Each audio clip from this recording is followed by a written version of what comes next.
État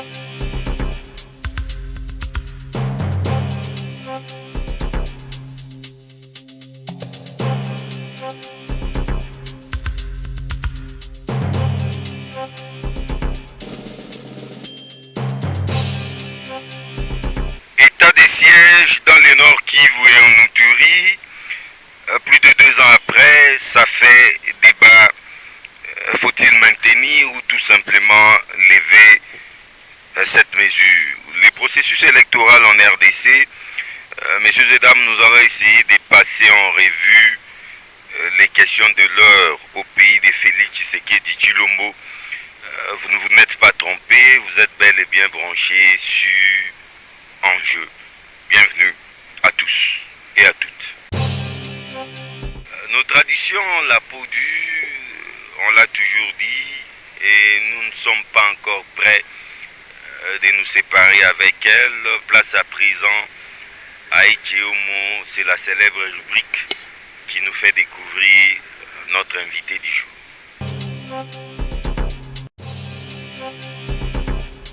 Je suis Arnaud de Bombolo Nkolobissé, avocat au barreau près de la cour d'appel de Kinshasa-Matete.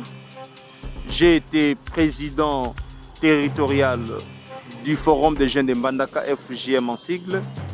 J'ai été secrétaire national au sein du Parti Lumumbiste Unifié. J'ai été premier vice-président national en charge des disciplines et des contentieux au sein du Nouvel Élan. Je suis président de la fondation Arnaud de Bombolo Ponatomboa Ingende et actuellement au sein du regroupement politique Les Progressistes, je suis dans les directoires. Maître Arnaud Bombolo, bienvenue dans le jeu. Merci beaucoup, monsieur le journaliste John, pour votre invitation. Pour la toute première fois, vos impressions? Oui, pour la toute première fois, j'ai toujours rêvé de passer dans votre émission Enjeu, parce que c'est une émission qui est vraiment suivie sur toute l'étendue du pays. Et surtout, les échos qui nous parviennent, c'est une émission la plus suivie. Et voilà pourquoi aujourd'hui, on avait voulu partager le même plaisir avec beaucoup de nos téléspectateurs qui vont nous suivre et puis plus particulièrement mes électeurs dans la province de l'Équateur, plus précisément dans le territoire d'Ingende. Merci beaucoup. Merci. Merci beaucoup. Confortablement, c'est vrai que nous allons dédier une grande partie de cette émission au processus électoral, mais bien avant, une question d'actualité qui fait débat, vous le savez. Il s'agit de l'état des sièges qui a été proclamé par les chefs de l'État depuis plus de 2 ans maintenant, mais ça fait débat. Il y a eu même une table ronde, rien que pour réfléchir, évaluer sur l'état des sièges dont les rapports a été remis au chef de l'État par le Premier ministre Sama Lukonde, maître Arnaud de Bombolo. Faut-il lever cette mesure, la maintenir ou peut-être la revisiter, la réaménager peut-être? Qu'en pensez-vous? Merci beaucoup, monsieur le journaliste, pour cette question si importante. Pourquoi si importante? Parce que c'est une question qui touche à la vie nationale de notre pays et surtout à la sécurisation de la population de l'Est. Vous savez, si le chef de l'État, président de la République, avait décrété l'état de siège, c'est suite à l'insécurité grandissante qui était à l'est de notre pays. Nos voisins soutenaient les groupes armés qui ont massacré, qui ont tué le peuple congolais sur le sol congolais. Et à l'époque, c'était avec la bénédiction de certains acteurs politiques. Mais néanmoins, lorsque le chef de l'État est arrivé au pouvoir, il a dit qu'il faudrait mettre fin à cette insécurité grandissante.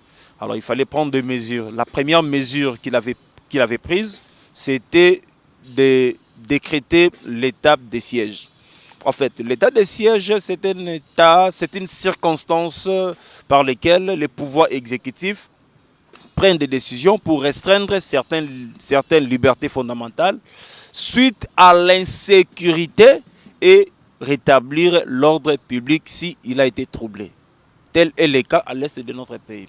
L'ordre public a été troublé. Donc, il aurait fallu que le président de la République, conformément aux articles 85 et 86 de notre Constitution, de prendre cette mesure. Et lorsque la mesure a été prise, au jour d'aujourd'hui, l'état de siège a produit les effets. Si hier, il y avait autant de morts, s'il y avait 100, 200 morts par jour, mais aujourd'hui, l'état de siège a produit des résultats. Ça fait en sorte que les chiffres qui nous parviennent, c'est-à-dire il y a un peu de morts que par rapport à l'époque. Mais Maître Arnaud Bombolo, en fait, c'est vous qui le dites. Hein? Beaucoup d'observateurs ne pensent pas comme vous. Au contraire, l'état de siège est pire qu'avant l'état de siège. On continue de compter le nombre de morts, les décomptes lugubres ou macabres ne s'arrêtent pas. Sur le plan économique, les pillages de nos ressources se perpétuent allègrement. Beaucoup pensent que finalement cet état de siège n'a servi à rien du tout. Non, mais l'état de siège a servi à beaucoup de choses. Aujourd'hui, si le Rwanda pleurniche, c'est suite à l'état de siège, parce que Rwanda nous pillait nos ressources. Rwanda venait sur le sol congolais, il pillait les ressources. Au jour d'aujourd'hui, le Rwanda a une usine de raffinerie de cuivre ainsi que l'or sur son sol. Mais pendant que le Rwanda n'a pas le cuivre, n'a pas l'or, n'a pas rien, n'a pas de ressources naturelles comme la RDC. Et si le Rwanda avait installé cette usine, vous pensez que c'était pour faire quoi? C'était parce qu'il savait que le Rwanda savait bien, on est en train de piller le sol congolais, d'où il fallait mettre l'usine. Et au jour d'aujourd'hui, si Kagame fait l'horizon du monde pour pleurnicher, c'est suite à l'état de siège. Donc l'état de siège a produit les effets. Mais l'état de siège n'est pas égal à 0 mort. L'état de siège n'est pas égal à 0 insécurité. 0 pillage, non. On est en train de lutter pour que l'ordre public soit rétabli, afin que les richesses congolaises puissent être distribuées conformément à la Constitution. Dans ces cas, ça joue l'effet du dipyrone. En fait, c'est un calmant. C'est juste pour calmer la fièvre. Et les vrais mal demain. Non, l'insécurité, c'est comme un cancer. C'est-à-dire, on n'éradique pas l'insécurité, mais on met des mesures afin que la population soit sécurisée. Voilà pourquoi on parle de l'éradication du système d'insécurité. Partout au monde, même si vous demandez à ceux qui ont fait l'école militaire, on va vous le dire, qu'aucun pays au monde a éradiqué déjà l'insécurité. Même aux États-Unis d'Amérique, il y a des tueries. Même en France, il y a des tueries. Comme le terrorisme, hein, difficile à maîtriser. Bien sûr, c'est difficile à maîtriser. Mais au jour d'aujourd'hui, l'état de siège a produit les effets. Et aujourd'hui, d'après les rapports, les morts ne sont plus à compter comme auparavant. Mais nous disons que l'état de siège va. Quant à moi, la table ronde qui a été organisée, beaucoup confondent cette table ronde à la consultation populaire. Mais une table ronde budgétivore aussi, hein. Ça a encore une fois saigné les trésors publics. Les trésors publics n'ont pas été saignés. Il n'y avait pratiquement rien du tout. Les participants, les gens qui étaient présents, les rapports qui nous parviennent, et que aucun rond des trésors publics. Hébergement, billets d'avion, logement, restauration, comment ça aucun rond? Non, je dis bien aucun rond. Savez-vous qu'il y a des gens qui ont quitté les provinces pour venir ici pour cette table ronde? Mais bien sûr, plus la société civile. Aux frais de qui? Aux frais des différents gouvernements provinciaux. Aux frais des gouvernements provinciaux, d'après les informations à notre possession. Donc l'État congolais n'a pas déboursé des millions, comme beaucoup pensent, pour organiser la table ronde. La table ronde n'est pas égale au référendum. Donc le chef de l'État n'a pas consulté le peuple par le référendum. Le chef de l'État a organisé une table ronde afin que les Congolais réfléchissent sur la nécessité de l'état de siège. Parce que nous sommes à l'année électorale. D'ici là. Ouais, c'est déjà la pré-campagne même qui s'est annoncée. Là où l'état de siège est décrété, les candidats ne vont pas battre campagne. D'où il faut soit requalifier l'état de siège. Quant à moi, il faudrait requalifier les... En allégeant certaines mesures. Et on requalifie l'état de siège, par exemple, pendant la campagne électorale. C'est-à-dire on adapte l'état l'état des sièges à la période électorale. Période électorale, tout à fait. Mais néanmoins, lever, pas du tout. Lever, ça serait une façon de faciliter les Rwandais de continuer à nous piller. L'état des sièges dit restriction de certaines libertés publiques. Or, nous sommes déjà c'est déjà la pré-campagne qui s'est annoncée, comment les partis politiques, les indépendants, les acteurs politiques vont-ils se déployer? Voilà pourquoi j'ai parlé de la réqualification de l'état de siège. Donc, quant à moi, il faudrait que le chef de l'État puisse réqualifier l'état de siège. Donc c'est ce que vous allez dire au chef de l'État? Tout à fait, qu'il puisse réqualifier l'état de siège, comme c'est lui qui avait proclamé le principe des parallélismes des formes et des compétences, ainsi que la théorie de l'acte contraire, voudrait que lui aussi puisse réqualifier cet état de siège qu'il avait décrété il y a de cela des années passées, qui a produit aussi les effets positifs sur le sol congolais. Maître Arnold Bomolo, état des sièges, processus électoral, il y a juste un pas, hein? Vous l'avez même remarqué dans notre analyse, mais processus électoral, c'est vrai, Kadima et la CENI, on voit, ça évolue, le processus évolue, mais hélas, si là, ces processus allaient de bien évoluer, mais il y a quand même des problèmes. Il y a un grand parti, comme les PPRD et les regroupements politiques, les FCC, chers au sénateur à vie Joseph Kabila Kabange, qui n'est pas dans ces processus. De l'autre côté, il y a encore un autre leader, les idées de la Mouka, les idées de Martin Fayoulou, et même la Mouka, une plateforme politique qu'on ne peut pas négliger, qui ne font pas partie de ces processus. Pensez-vous qu'à cet allure, nous y allons et que les bateaux, les navires, processus électoral, va-t-il aboutir à bon port? Premièrement, le processus électoral dans notre pays est irréversible. Nous irons aux élections. Le 23 décembre, le peuple congolais va aller aux urnes pour choisir ses propres dirigeants. Quant à la position du PPRD, vous savez, le PPRD, moi je l'avais toujours dit, si aujourd'hui Joseph Kabila quitte le pouvoir, le PPRD ne va plus exister. Le PPRD est en voie de disparition.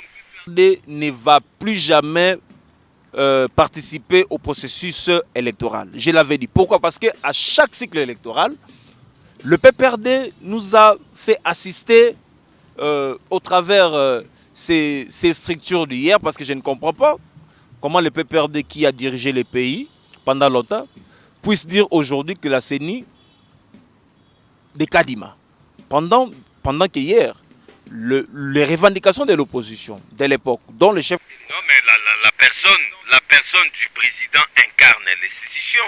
C'est pas mauvais de dire la CENI de Kadima, la CENI de Malou Malou, la CENI de Ngoï Moulunda. La plénière qui décide, c'est la plénière qui décide. Si le PPRD est mécontent, vous savez pourquoi? Parce que le PPRD ne faisait que nommer les députés nationaux pour avoir la majorité parlementaire. Alors comme cette fois-ci, les élections, je ne dis pas qu'il n'y aura pas des irrégularités non plus, parce que même aux États-Unis, il y a toujours des irrégularités. Je crois qu'il y aura des irrégularités, certaines irrégularités, mais néanmoins, les députés qui sortiront de ces urnes, ce sont eux qui seront proclamés. Et c'est ce qu'a même dit le président Kadima. Et comme le PPRD sait très bien que si ces militants, ces cadres vont aller aux élections, mais personne ne va voter pour le PPRD, qu'est-ce qu'il faut?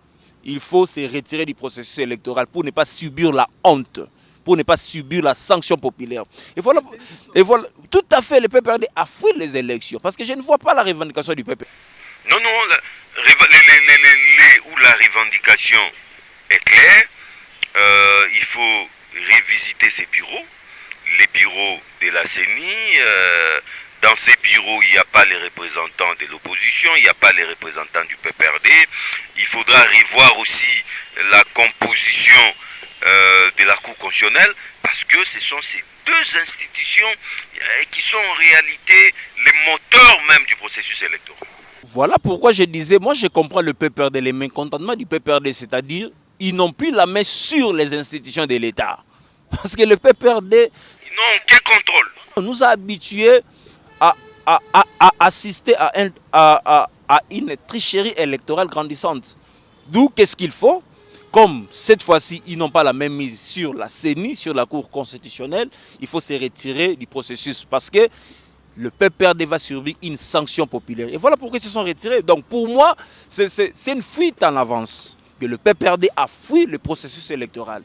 Donc le PPRD en soi n'a aucune leçon d'ailleurs, je dis bien n'a aucune leçon à donner. Si en 2006, le feu Etienne Tshisekedi n'avait pas participé au processus, c'est suite à ces revendications qui n'ont jamais été prises en compte par le PPRD.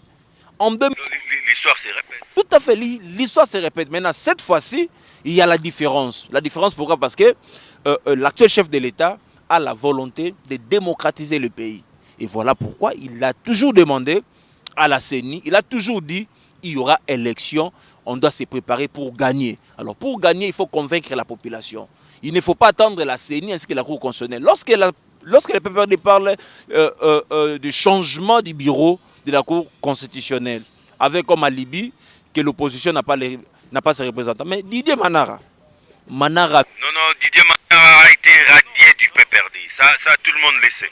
C'est un secret de polichinelle. Didier Manara a été radié du PPRD juste pour tromper la vigilance. Tromper l'opinion. Mais Didier Manara, tout le monde sait bien que le vieux a participé dans tous les processus électoraux dans notre pays 2006, 2011, 2018 et en 2023. Au nom du PPRD, disons. Au nom du PPRD. Donc, c'est un PPRDien pas tenté, comme disait notre grand frère. Un PPRDien du sang. Un PPRDien du sang. Vous voyez? Alors, comment aujourd'hui on peut enlever à Didier Manara sa casquette du PPRD? Parce que ce n'est pas le PPRD qui l'a désigné pour être son représentant dans ses bureaux. C'est ça la nuance. C'est le PPRD. C'est le PPRD qui avait Il a été débauché. Par qui? Personne ne l'a débauché. Personne l'a débauché. Tout le monde sait, suivez mon regard. Il assistait aux différentes plénières. Le PPRD a voté la loi électorale. Le PPRD, à l'époque, le PPRD a voté la loi électorale à l'unanimité. Mais comment un parti qui a voté la loi électorale puisse boycotter l'élection? Il y a un couac. Et Manara a été envoyé, je dis bien, par le PPRD. Il y a certaines informations qu'on ne peut pas livrer sur la place publique. Manara a été envoyé par le PPRD. Maintenant, pour tromper l'opinion, pour vouloir à ce que... Il joue à la diversion. Tout à fait. Pour tromper l'opinion, qu'est-ce qu'il faut? Il faut dire que le PPRD n'est pas partie prenante parce que le PPRD n'est pas représenté. Mais le PPRD est représenté parce que Manara est là. Si vous prenez encore AG Matembo n'a jamais été de l'Union sacrée. AG Matembo est du FCC. Voilà. Du FCC. Alors, le FCC avait une dissidence. C'est un Kingakassien pur sang. Alors, quelqu'un comme ça, vous allez me dire qu'il a été débauché par qui? Non, mais ils ont été tous radiés. Non, radiés juste pour tromper l'opinion. Pour tromper l'opinion. Est-ce que vous savez pourquoi certains cadres du PPRD sont allés aux élections? Entre autres, Madame Honorable Geneviève Inagossi. Il n'a pas voulu continuer à mentir l'opinion. Pendant que la nuit, le PPRD se met ensemble avec Manara, et le matin, vous voulez me dire que Manara a été radié? Non, Manara n'a jamais été radié. Manara reste et restera du PPRD. Mais comme il est maintenant à la CENI, il n'est plus actif dans la politique. Et il doit respecter son serment qu'il a prêté devant les deux chambres, disons, devant les députés nationaux, pour respecter la Constitution, respecter la loi électorale qui a été votée par lui à l'époque, président du groupe parlementaire du PPRD. Donc moi, je pense que le PPRD a fui le processus parce que le PPRD sera sanctionné. FCC PPRD, mais du côté de Fayoulou, vous n'allez pas tenir les mêmes arguments. Non, maintenant, la position du président de l'ECD, Martin Fayoulou, vous savez, à un moment donné, il faut arrêter. À un moment donné, il faut arrêter. Pourquoi je l'ai dit? Président Fayoulou nous a dit il faut auditer le fichier électoral. Pendant qu'il le demande, lui n'est pas expert en la matière. Non, mais c'est pas lui qui va auditer. Ceci, lui n'est pas expert en la matière.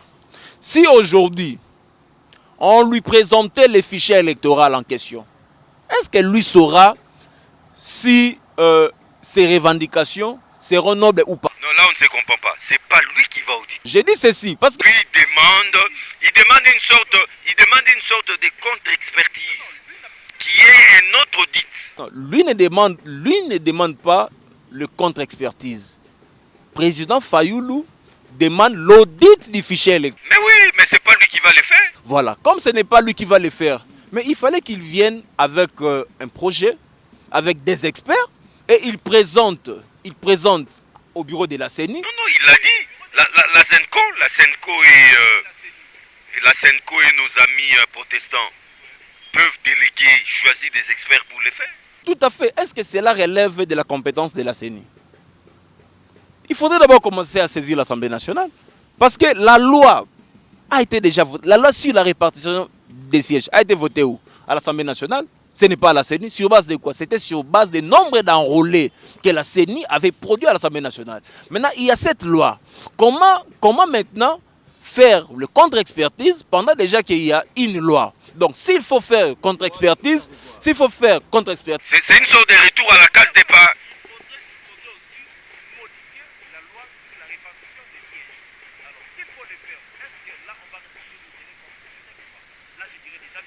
Non. Fayoulou dit que cet audit ne doit pas arrêter le processus. Le processus est en cours et en même moment l'audit qui peut prendre, si on y va vite, moins de 2 semaines. c'est ce que je suis en train de dire. Actuellement, les députés sont en vacances. Et ce n'est pas aussi une matière qui va nécessiter une session extraordinaire. Voilà. Le mois prochain. Oh, le mois de septembre, le mois prochain. Ça va nous rester combien de mois pour la campagne électorale? Voilà. Est-ce qu'à 2 mois des élections, le monde entier va vraiment nous prendre au sérieux? Juste pour répondre à un besoin? Le besoin, c'est quoi? Admettons même c'est contre-expertise du fichier électoral. Mais les contre-expertises là aura l'impact sur la loi sur la répartition des sièges. Donc, ça va nécessiter encore au sein de l'Assemblée nationale que cette loi soit modifiée. Est-ce que ça peut nous prendre une semaine? Pendant que la loi a toute une procédure. C'est toute une procédure pour voter une loi. Ce n'est pas aujourd'hui, demain, vous vous réveillez et puis vous voyez une loi promulguée. Non, il y a des étapes. Il faudrait d'abord que les projets soient déposés. Est-ce que le président Fayoulou a déjà déposé ne fût-ce qu'un projet pour modifier la loi électorale ou soit la loi sur la répartition des sièges? Non plus. Alors, moi je comprends que je l'ai toujours dit que le président Fayoulou se sent le plus mécontent de la République. D'où, qu'est-ce qu'il faut? Il faut faire des revendications, même là où il ne faut pas faire. Donc il continue à revendiquer, pendant que lui revendique, il n'a pas une autre solution à donner au peuple congolais, si ce n'est que ses revendications. Je vous ai dit ici, la CENI accepte le contre-expertise. Ok, ça va. Maintenant, le contre-expertise a démontré des chiffres contraires. Quelle sera alors la Retour à la case départ. Retour à la case de départ. Bon, pendant que le même président Fayoulou dit, le 23 décembre, on ne peut même pas donner 1 minute au président Félix. Sinon, ça sera une transition sans Tshisekedi. Alors, nous ne voulons pas tomber dans ces pièges-là. Voilà pourquoi. Martin Fayoulou veut d'une chose et son contraire en même temps. Bien sûr, il veut une chose et son contraire à la fois. Moi, j'avais, d'ailleurs, à l'époque, proposé à l'époque, que si l'opposition a des revendications, il faudrait les faire à l'Assemblée nationale. Or, lui-même ne reconnaît pas cette Assemblée nationale-là. Tout à fait, c'est un élu. Tout à fait, c'est un élu, mais il ne reconnaît pas. Combien de fois l'opposition a boycotté les plénières sur les questions du processus électoral? Combien de fois? Plusieurs fois. Maintenant, aujourd'hui, si la CENI ouvre cette brèche-là, des contre-expertises, donc ça va impacter sur la loi électorale. Donc il faudra encore que nous rentrions à la case de départ et ça risque de bloquer le processus électoral. Donc pour moi, je demanderai à l'opposition si réellement l'opposition incarnée par le président Fayoulou est prête pour aller aux élections. Le président Fayoulou, d'ailleurs, décidé, son parti politique n'a pas déposé. Je crois déjà que ça sera difficile. Les chiens à bois, la caravane passe. J'aurais appris que lui va déposer sa candidature comme président de la République. C'est ce que j'ai appris. C'est ce que j'ai appris. Donc, nous allons constater au moment opportun s'il va déposer sa candidature. Ouais, parce que lui, au moins, ses partisans se sont enrôlés. Mais bien sûr. Oui, il peut. Lui-même a sa carte d'électeur. Il peut présenter sa candidature comme candidat. Mais sans audit du fichier, il présente quand même sa candidature. Voilà. Alors. C'est tout de même contradictoire. Alors qu'il y a des jeunes gens de la Mouka qui pouvaient bien être des conseillers communaux, députés provinciaux, députés nationaux, il les a écartés, il a donné un mot d'ordre, mais lui-même se présente comme candidat président. C'est quand même contradictoire. Nous allons constater au moment opportun. Moi, j'aurais appris que le président Fayoulou sera candidat président de la République. Non, mais c'est inacceptable. Voilà pourquoi je vous ai dit au moment opportun, les gens vont comprendre que les différentes revendications de l'opposition étaient soit fondées ou non fondées au moment opportun. Mais en ce qui me concerne... Et s'il déposait sa candidature dans cette hypothèse, ceux qui pensent qu'en fait avec Martin Fayoulou et Sidé Lamouka, c'est beaucoup plus un problème d'argent.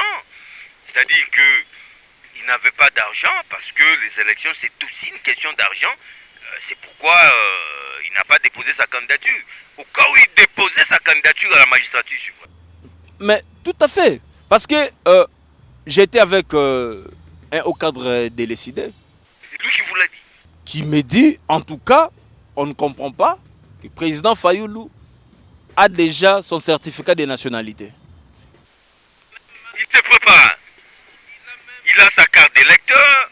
Il a sa carte d'électeur et d'ici là, il va aller pour obtenir les casiers judiciaires. C'est pour quelle intention? Peut-être il veut effectuer un déplacement. Non, mais il a son passeport. Il a tous ses documents. L'homme se prépare. Donc, moi, j'ai déjà compris. Début septembre, c'est le dépôt de candidature pour le candidat président. Non, mais ça sera inacceptable. Voilà pourquoi je vous ai dit, au moment opportun, les Congolais vont comprendre que... Il a étouffé les ambitions des autres, mais lui-même se présente comme candidat. Voilà. Et puis, le président Fayoulou, moi, je le considère comme étant les mécontents de la République.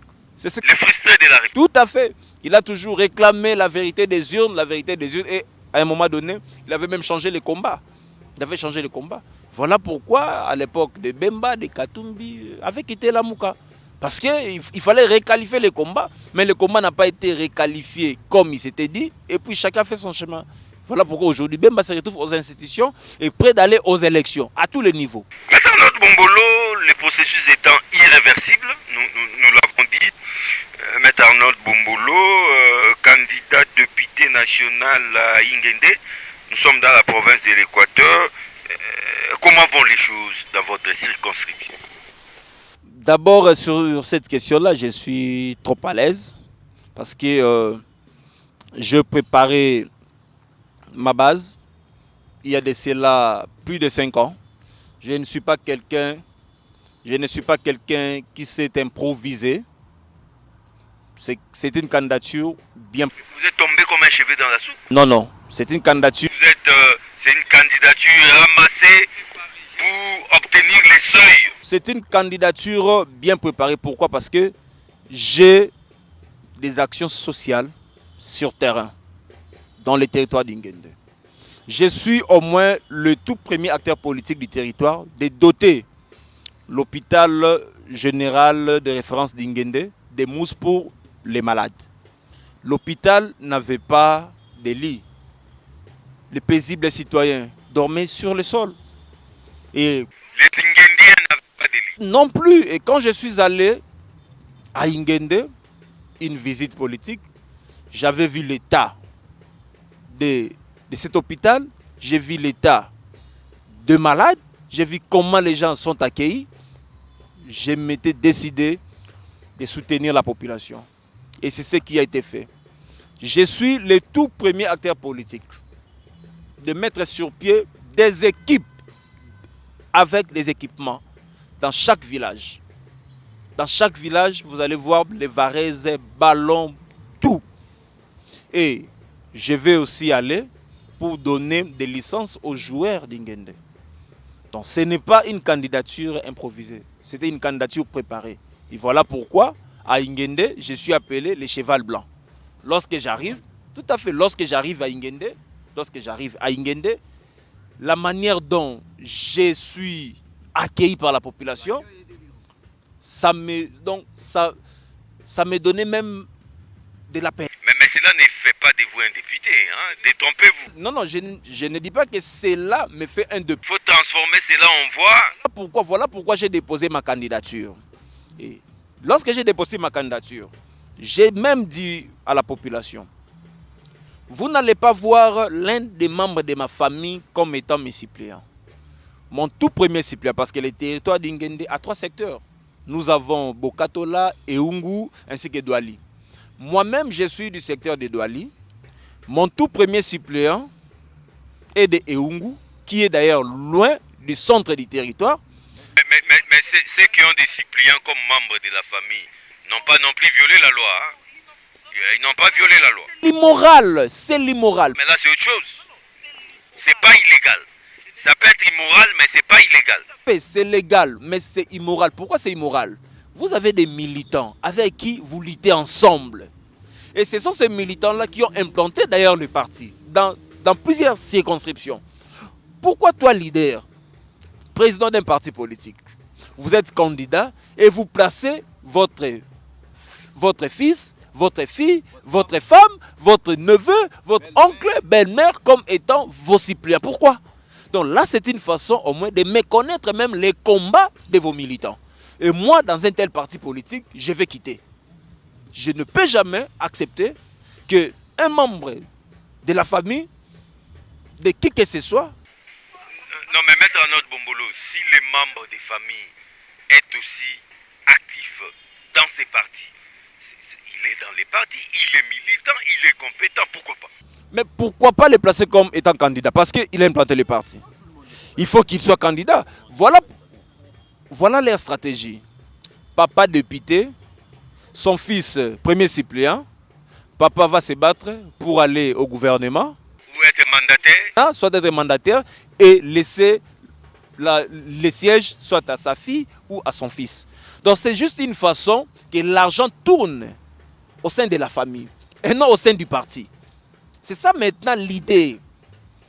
Moi je n'ai jamais vu l'enfant d'un leader. Est-ce que vous avez déjà vu l'enfant du président Fayoulou sur la rue revendiquer? Est-ce que vous avez déjà vu les enfants de tous ces politiciens-là? Non plus. Vous allez les retrouver députés. Non, il a été suppléant. Mais pourquoi aujourd'hui ils se retrouvent à l'Assemblée nationale? Parce qu'ils ont été des suppléants de leur papa, leur maman, leur ceci. Et aujourd'hui, ils sont là. Voilà pourquoi l'Assemblée nationale, aujourd'hui, n'a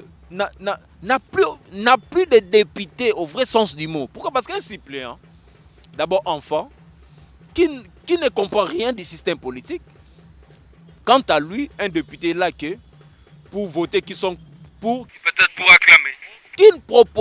Aucune proposition faite. Depuis qu'ils sont là, il y a beaucoup d'enfants de nos ministres qui sont à l'Assemblée nationale. Que font ces enfants-là? Ils ne font absolument rien. Pourquoi? Parce qu'ils n'ont jamais été préparés à la gestion du pays. Alors voilà pourquoi moi j'avais dit, il faut relever ces défis. Or, pour relever les défis, moi-même je dois être l'exemple. Parce qu'on ne peut pas combattre quelque chose pendant que vous-même vous êtes dans ça. Moi, je combats papa candidat, sa fille ou son fils, premier suppléant, et deuxième suppléant, soit sa femme. Moi, je combats ça. Et voilà pourquoi moi-même, j'avais dit à mes électeurs d'Ingende, choisissez-moi mes suppléants, tout en tenant compte des géopolitiques au niveau du territoire. Voilà pourquoi la population... Ils ont fait une sorte de primaire. Tout à fait, la population m'a proposé un suppléant qui vient de Eungu, un secteur autre que le mien, et deuxième suppléant de Bokatola. Donc la seule candidature ayant couverte le territoire d'Ingende, je dis bien la seule candidature dans mon territoire, la seule candidature ayant couverte tous les 3 secteurs, c'est la mienne. C'est sous le label de quel parti? C'est sous le label du regroupement politique Les Progressistes, dont l'ancien Premier ministre Badi Bang est l'autorité morale. Non, mais il y a peu, j'ai connu Maître Arnaud Bombolo dans les Nouvel Élan. de M. Adolphe Mouzito, l'homme des tribunes. Par quelle magie vous vous retrouvez maintenant chez les progressistes Union Sacrée? Avant de répondre à la question, j'aimerais d'abord le saluer là où il est, l'ancien Premier ministre Adolphe Mouzito. Pour moi, il était comme un papa, comme un chef, mais néanmoins, lorsque les ambitions ne s'accordent plus, il fallait quitter. Vous savez, moi, la trahison n'est pas dans mon sang. Je ne ferai pas comme mon aîné Vital Kamerhe qui avait dit pourquoi j'ai choisi Kabila, mais lorsqu'il a quitté, il n'avait pas dit pourquoi j'ai quitté Kabila. Mais il a déjà désigné son candidat à la présidentielle. C'est Félix Tshisekedi. Tout à fait. Maintenant, moi là, j'explique les pourquoi. Vous savez, j'ai laissé mes fonctions à l'époque pour suivre la vision d'Adolphe Mouzito. Nous étions d'abord au Palou, nous tous.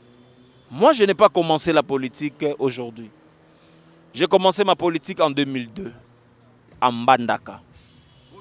Trop jeune, pendant que j'étais en 6e année des humanités. Lorsque les belligérants sont rentrés, il fallait sillonner les Congos pour convaincre la population d'être unie. Pourquoi? Parce que les différentes rébellions se sont mises ensemble avec les gouvernements pour faire décoller le pays. Et quand, à l'époque, Sessanga pour le compte du MLC, l'honorable Délis Sessanga, Vital Kamerhe pour le compte du gouvernement, sont arrivés en Mbandaka. Moi, j'étais dans une structure, Forum des jeunes de Mbandaka FGM. C'était une grande structure dont j'ai dirigé à l'époque.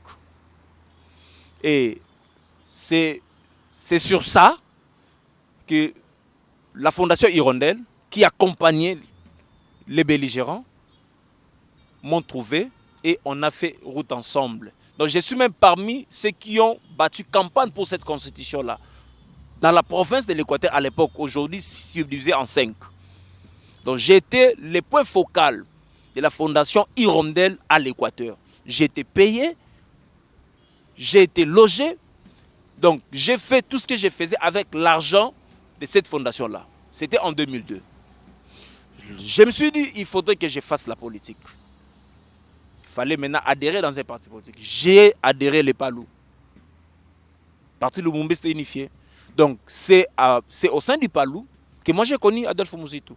Pendant qu'il n'était même pas encore ministre du budget, mais il était député national à l'Assemblée nationale de la transition.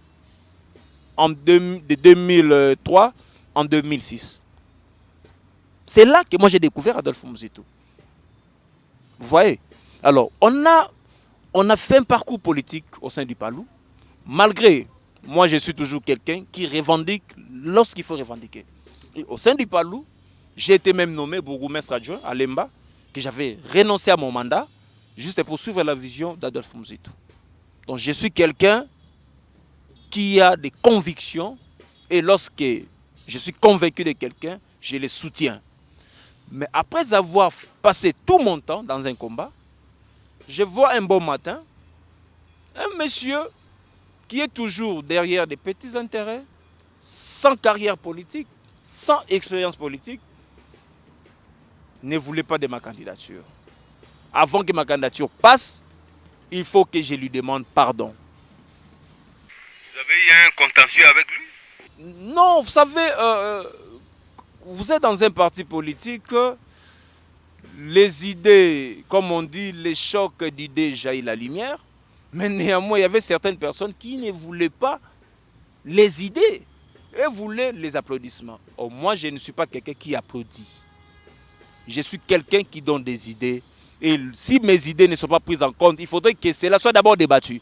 Si la majorité décide autrement, ok, ça va. Mais si la majorité ne décide pas autrement, il faut l'adopter. Alors, lorsqu'il y a déjà quelqu'un comme ça, mal intentionné dit, il faudrait que je lui demande pardon. Et je lui ai écrit, j'ai dit non, je ne peux pas te demander pardon. Pourquoi? Parce que, premièrement, j'ai une expérience politique. Il était votre chef au parti? Bon, moi-même, hiérarchiquement, il était mon président. Et moi, j'étais premier vice-président national en charge des disciplinaires contentieux. Donc, je n'étais pas n'importe qui au sein des nouvelles élan.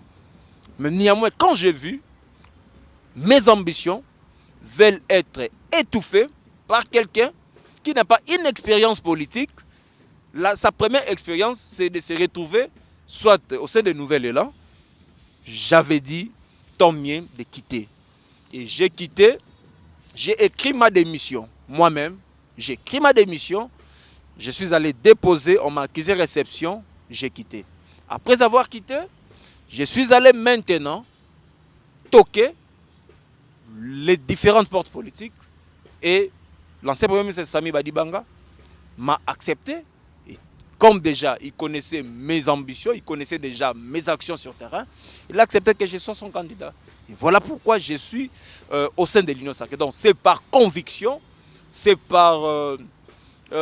conviction, c'est d'abord par ma propre conviction et par ma conviction politique. Donc avec l'Union sacrée, avec l'ancien Premier ministre Sami Badibanga, nous allons très bien évoluer. Et je lui rassure déjà un siège au sein de l'Assemblée nationale d'ici là. Madame Arnaud Bombolo, ce n'est pas encore la campagne. Je crois que lors de la campagne, on y reviendra en long et en large. Mais pour le moment, nous devons atterrir. Qu'est-ce que vous pouvez dire à vos électeurs d'Inguindé? Et ça sera aussi votre conclusion.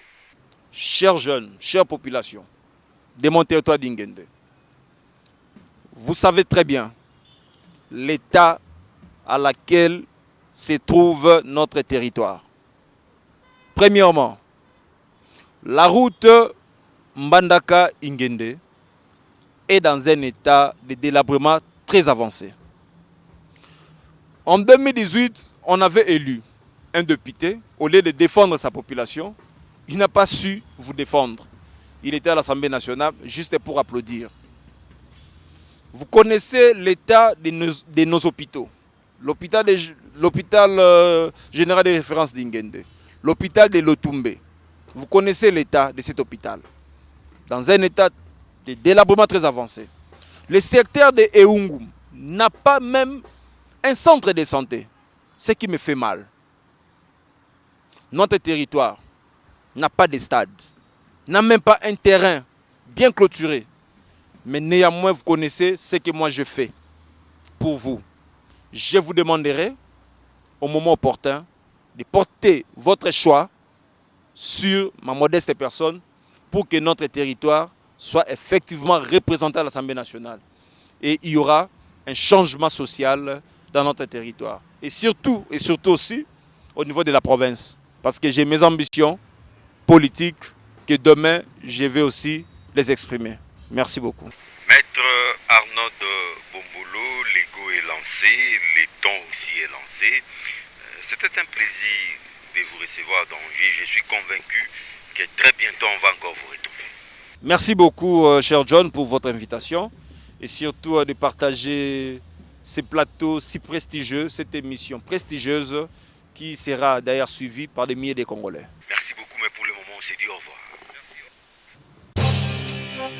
Messieurs et dames, vous l'avez compris, ça s'annonce laborieux, le processus électoral, mais ce n'est pas encore l'heure de la campagne. Nous attendons tranquillement que la campagne commence. Merci d'avoir été des milliers à nous suivre. Moi, mon plaisir, comme toujours, est de vous retrouver dans une nouvelle édition des Enjeux avec les mêmes et réels plaisirs. Au revoir.